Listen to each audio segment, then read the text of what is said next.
Hey Shack Shine, my name is Josh Herron, and I thought I'd do a little something different for you guys. I know you've been sitting on Zoom, listening to all the speakers over the last couple days, and I wanted to take the time to maybe do something that's a little bit outside the norm here. So me and my man Nathan from Southwind HQ decided we'd put a little video together for you to tell you a little bit about myself, my story, and also share some lessons I learned along the way. So hope you enjoy.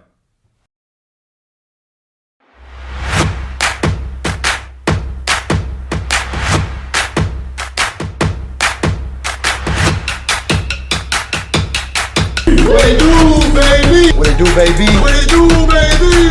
Let me get 2 claps and a refresh.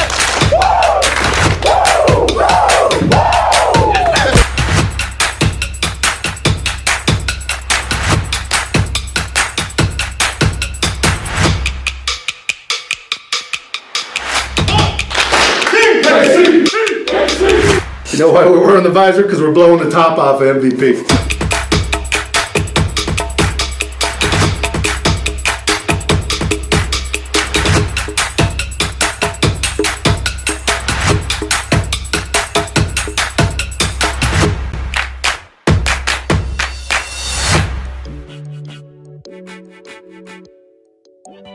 So it's 2007, and myself and my business partner, Tyler Stazak, are at 1-800-GOT-JUNK, Kansas City. It's our first location, and at this point in our lives, we're working on the trucks.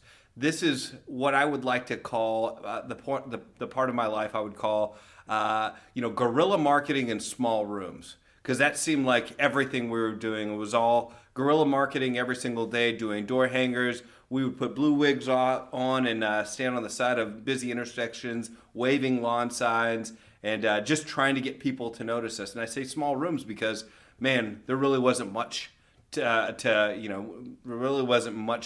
be seen at our office. At that point, our office was about a 500 square foot hole in the wall in one of the worst parts in all of Kansas City.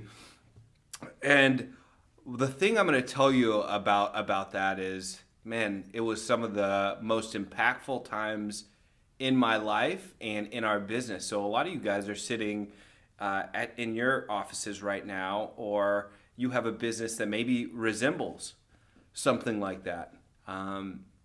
And so as I think about you guys, when I was putting this together, I was thinking about where I came from.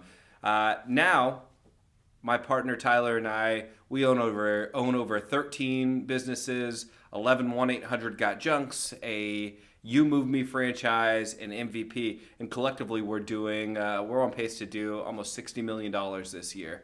So those are big numbers, but I promise you that it wasn't easy, and we started just like you did, grinding out every moment. Some of the most important lessons I learned during those early days was really the value of a customer. Man, you've never valued a customer as much as when your schedule is completely empty and you get that one customer who books on your schedule. And I think over the years, companies, they start to kind of take their customers for granted. And they maybe don't think about how valuable each one of them is. And I think one thing that helped us get to the level of success we have right now is that during the period of time where we were scrapping for every single customer, we took every opportunity to wow that customer. And if you do that, it will serve you well. And I know now, I think last year we served, I believe it was almost 100,000 customers. And I wish I could still have the same level of influence, and I try to kind of illustrate these same lessons to our team and the leaders in our companies across the United States. Hey, I'm going to give you guys 4 great steps to ensure your team is ready to go out and exceed expectations every single day. So there's 4 quick steps that's going to help transform your business. So I hope you guys are listening. I'm a heavy believer of meetings, morning meeting. A lot of people look at that as an optional requirement for a company. But I think that every great company starts with an impactful meeting. So I'm going to take you step by step on how you lead the best morning send-off to ensure that you're ready to go each day and your team goes out and delivers world-class service. First and foremost, give shout-outs. Affirmations are powerful. Look for the opportunity to give a shout-out to somebody on your team. Not only does it make that person feel good, it also sets expectations of, like what kind of behavior you appreciate, and all of your team is watching. So you give a shout out based on something someone did. Maybe it's something simple. Maybe you saw them pick up some trash in the parking lot, or maybe they did something great like blow your customer's socks off and you got a great online review. Take the time in the morning to share those shout outs. Make sure that they have the ability to be praised in front of their peers. Also give them the opportunity to shout out one of their teammates. Doing this rises the level of how we're feeling each morning. The second thing I would ask you to do for an impactful morning meeting is plan. You have to plan before you get to the meeting. Please don't get to the meeting and just start thinking, what do I want to say right now? Let me start going through my KPIs, or, take the time the night before to make a plan on what you want to talk about. That's where you're going to identify maybe some shout outs that you want to give, or a plan of action on how you're going to execute your plan that day. If you're well planned and it's well thought out, your team will recognize that and they'll feel more prepared for what they want to go out and do that day. I always like to integrate, the third thing here is a role play. I always like to integrate a quick role play, anything we're focusing on. In our companies, we've been focusing on Google reviews, understanding that our online reputation is essential to the growth of our business. So it's very common in each morning send-off to hear a online Google review role play that's going on. And we'll ask someone to stand up and be brave. Now, we don't ask people to raise their hand if they want to role play, because we know what's going to happen there. We're not going to get any hands raised because it's very uncomfortable to role play in front of your peers. But it's also an impactful experience that allows us to get reps before we actually get on site. So we'll call out somebody specific and ask them to come on and join us, and we'll have them practice asking for the Google review. We'll do this a couple times until we get one that's really, really good, and we also allow the team to give feedback to the person who's doing the role play. We recognize that doing this gives those mental reps and gets everybody prepared to execute whatever the priority is for that day. The last one's kind of a hard one, and it's a motivational send-off. To make it easy on yourself, there's a couple quick things you can do. Find a quote or a motivational quote or a video that you can share with the team. Everybody needs a little bit of kind of pep in their step in the morning. Sometimes it's early, sometimes it's cold outside, the weather's not perfect, and people come in dragging a little bit. As a leader, it's your absolute duty to recognize those people and bring their levels up, man. You have to bring their energy up so they go out and they give that to your customer. Because if they have poor energy in your office in the morning, you can pretty much guarantee they're going to pass that poor energy to the customer when they get on site. So that energy check's really, really important, and you can increase their energy by those quotes and videos.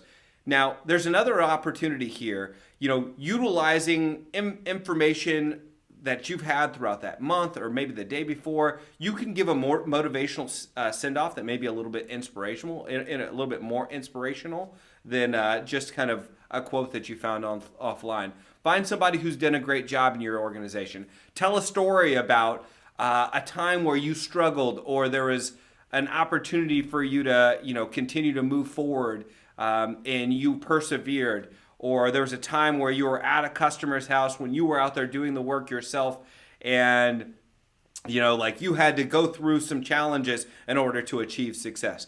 I found by doing this, what I've been able to do in our organization is generate a level of inspiration that carries for months on end. And I find that it's really, really important.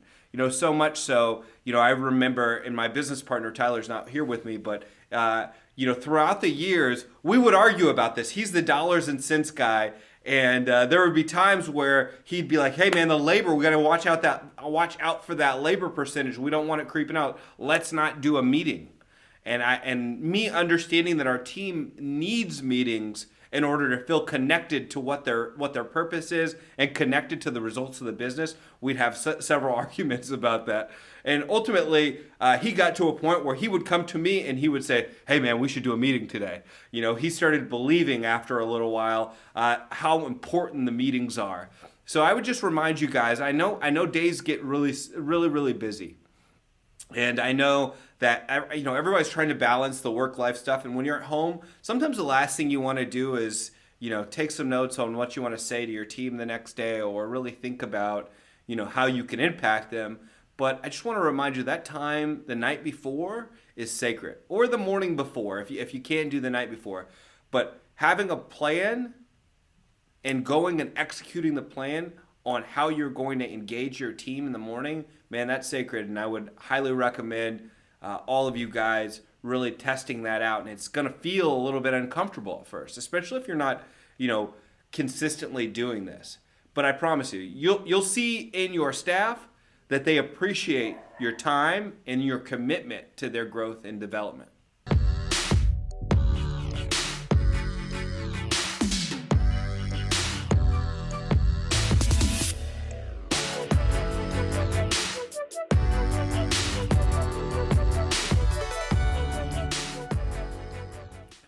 A lot of you guys are starting to build teams right now, and as you're building your teams, you're starting to come into this realization that it's maybe not about you anymore. At one point, you may have been the one-man wrecking crew, but in order for your business to grow, you have to multiply. That means bringing other people up in your organization. And there's a couple things I want to talk to you about here on the best ways to do that. So first and foremost, it's setting your organizational strategy. In previous years in our organization, that may have been something that I would just do with my close partners, and we would come create a strategy, and then it was up to us to give it to everybody and allow them to execute it. What I would tell you is that was the wrong way how to do it. In the more recent past, I've recognized how important collaboration is with your team. Strategizing on what our KPIs or our goals will be for the month, the quarter, or the year as an organization, and being open and transparent is incredibly important. And one of the most important things you can do to create buy-in in your organization. Without a doubt, you're able to create buy-in through collaboration. Give them the opportunity to have a say in the direction of your business and what the metrics are and the goals of the business will be. I think you'll be surprised. A lot of times when I give it to the team, their goals are more ambitious than mine are.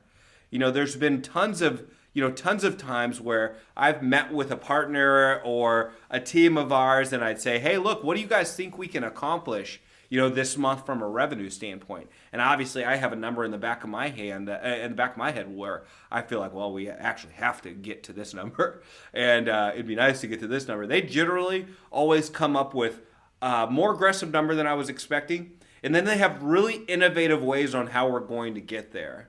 So collaboration creates buy-in. Remember that. Always try to find a time, at least weekly, definitely monthly, for you to collaborate with your team and let them feel that they have some control over the business. Remember, you're building this with them. You guys are working together to ensure that the business is successful. And without them, there's no you. So we all have to work together to ensure that we're moving in the same direction and we're moving forward.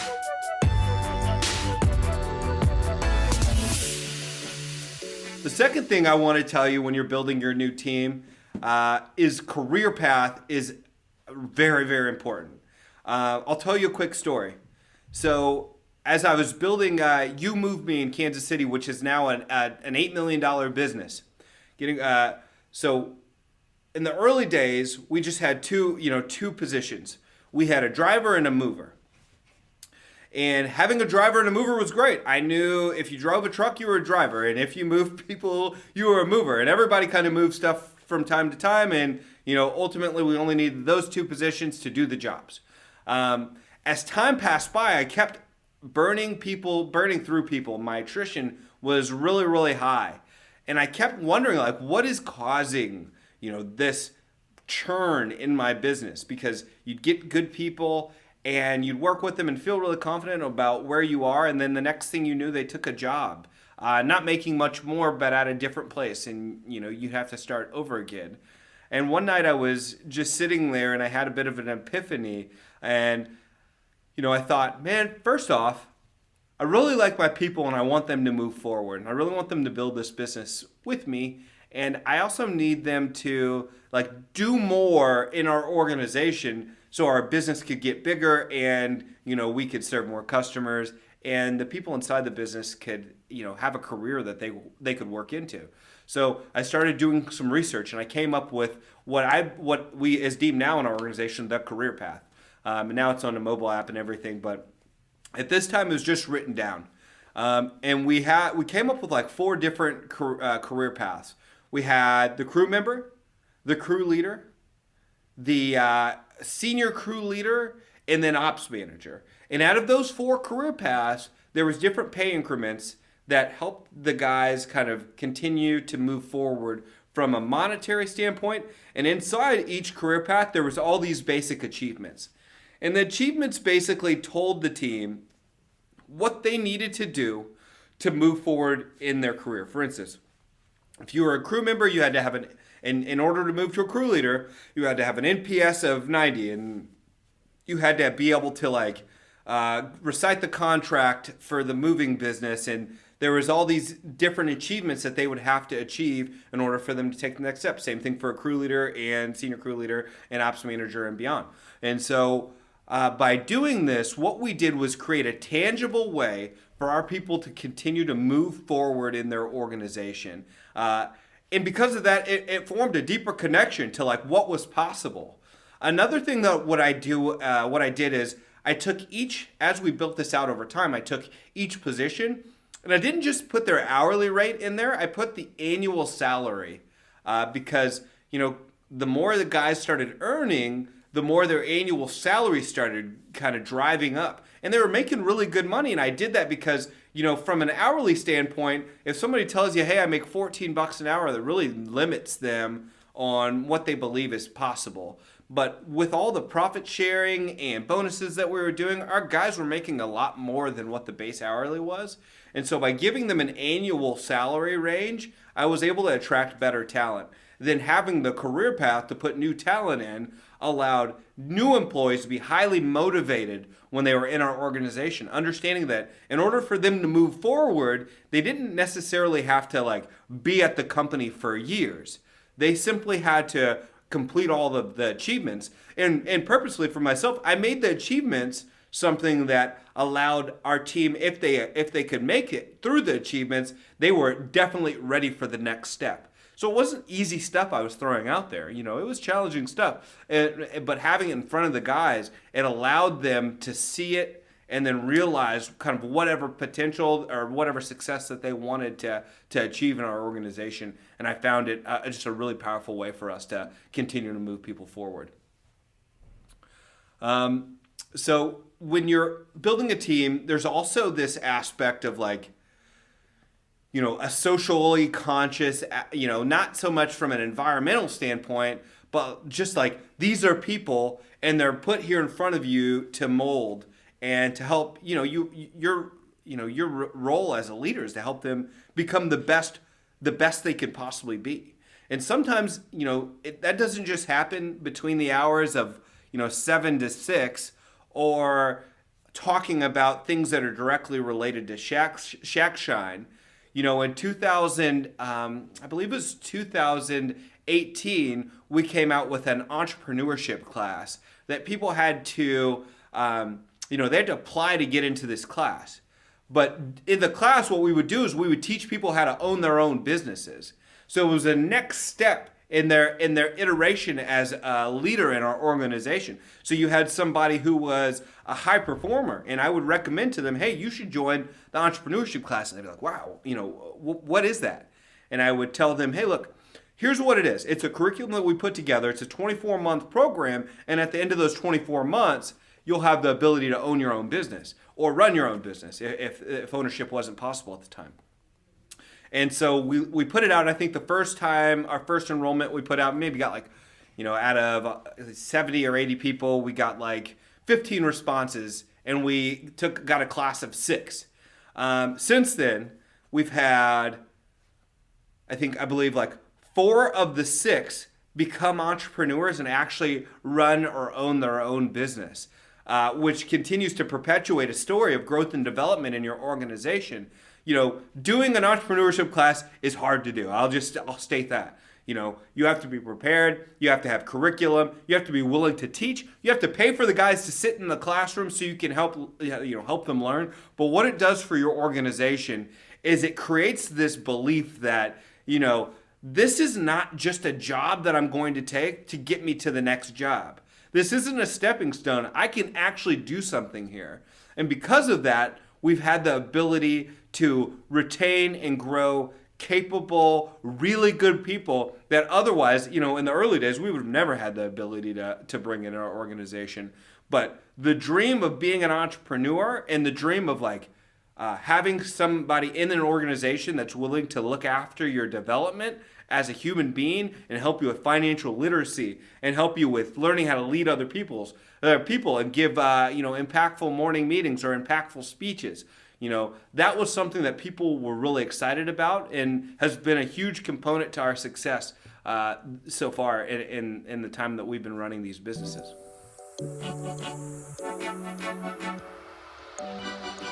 So I've been doing this for a little bit over 13 years, at this point. And, when we started, we were doing about $479,000 in revenue. And now, aiming to be over $60 million this year, it's probably easy to look at and say, wow, it seems like it was a breeze. You guys have kind of built this big company in a short amount of time. And wow, it must have been all great. But the truth is, man, it was really, really hard, and I'd be lying to you guys if I would tell you that it was, I felt good about it all the time. The truth is that, there were several times over the last 13 years where I didn't feel good about it, where I wouldn't be able to sleep at night, or, my guys would be out on a late route, and it would keep me up, or I would be scared or worried that, I was making the wrong decision by continuing to invest in this business, or, we weren't making a lot of money at a time, and if I was going to be able to support my family on the, $42,000 a year I was making in the early days. The truth is, all of those things, I believe they happen for a reason, and they provide this resistance for you. And as an entrepreneur, you have this ability to be challenged daily. And you have 2 choices when you're challenged daily. And one of them is, you can quit. And you could make an excuse or, throw yourself a pity party or just decide that, hey, it's not my day. Or you can recognize that hard is good and move into the resistance. And luckily for me, my business partner and I, we support each other. And through all the hard times, if I was down, he'd pick me up and vice versa. And it allowed us to move through the resistance, really creating a ton of knowledge and strength. Just like when you're lifting weights. Everything that you push when you're lifting weights is making you stronger. That's how business is. All of the hard times, whether it's unhappy customers or guys not showing up and no, I'm the guy on the truck. All those things that happen that feel unfortunate at the time, it's really creating this sense of just strength. And it's actually not even a sense, it's real strength that it's creating and experience. And because of that, you're going to be more able to easily move through that resistance in the future. It's like when you start lifting weights for the first time.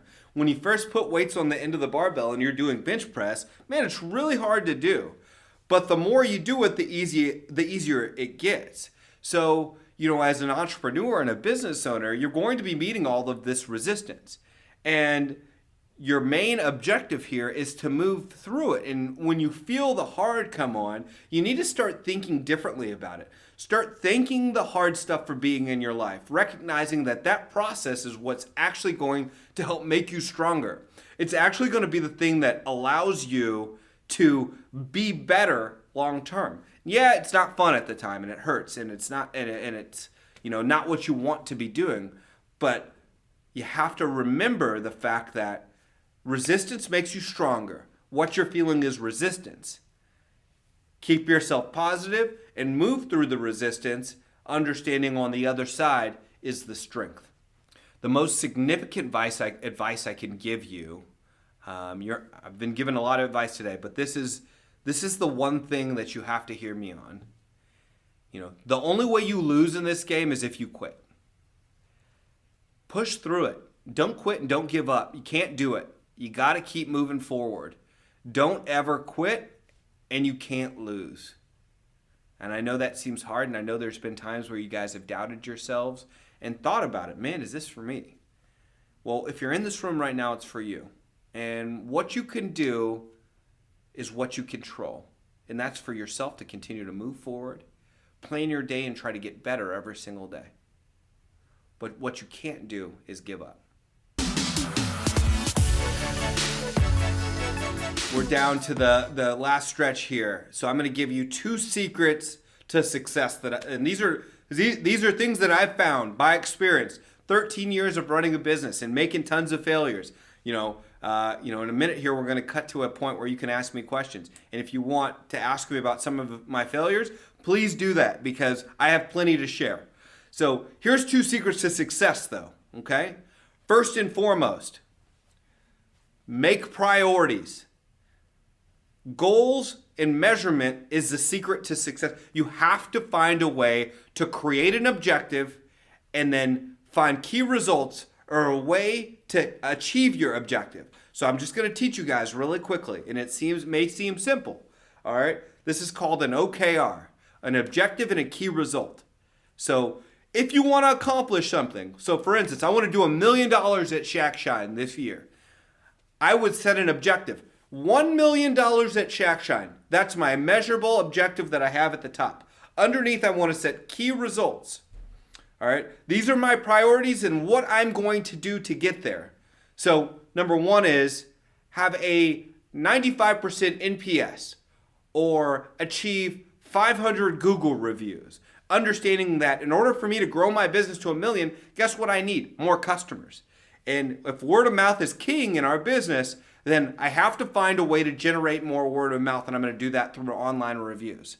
Okay? A second key result to get to $1 million is build a world-class team that exceeds customers' expectations. And I'm going to define that by, I could do it from a couple ways, but I'm right now going to define it by people moving forward in my organization.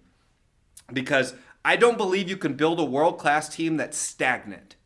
People who are in the same position year after year. They have to move up. So I'm going to define this by saying I want to promote at least one person to manager. I want to promote another person to a senior level position. I want to promote more leads in my business. And I'm going to pick a number of how many I want to promote, and I'm going to make that a key result. I'm recognizing that in order for me to get to $1 million, I can't do it by myself. So I have to promote the people of my team. And so for the next one, I'm going to let you guys come up with the next one on how you guys get to $1 million. And since I don't know your businesses individually, I won't guess. But most important, what I want you guys to take away is everything's possible. But in order for you to make it possible, you have to be strategic. And you do that by setting clear priorities. Things that you want to accomplish, they have to be measurable, and they have to have key results that allow you to step your way up to accomplishing that goal. And the last piece of success that I'm going to give you is probably not going to be one that you want to hear. Okay? And here's why. Nobody wants to hear this one, but it's the truth. If you want more success, you simply have to do more.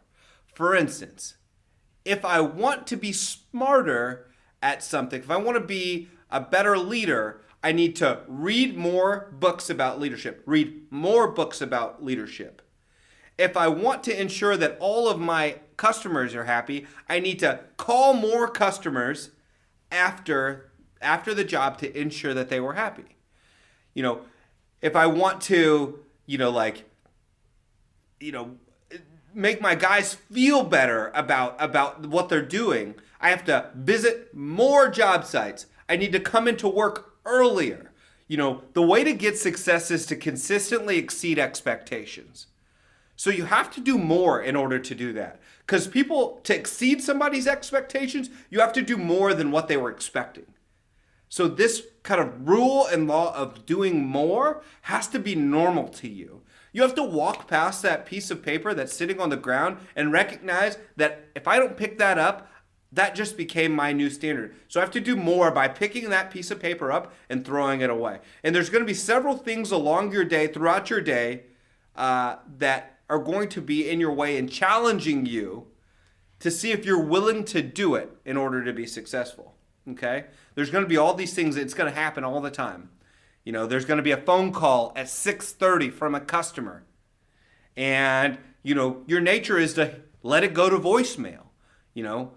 I'll see what they say on voicemail, and if it's urgent, I'll call back. I challenge you to do more. Pick that phone call up. See what they want. Help solve their problem. It takes more to do that. It takes more to meet your team and do a one-on-one with them at least once a month so you can understand their goals and help them achieve that. You know what's easy to do? Show up and send them to work. What's hard to do is learn about them, recognize the challenges that they're going through as a human being, and help them overcome them. It takes more to do that. So that's the secret. Whatever you're doing right now, it's probably pretty good. But if you haven't achieved the level of success that you want to achieve, it's going to take just a little bit more. Thanks, guys. Looking forward to catching up with you on the back end of this video and hearing some questions.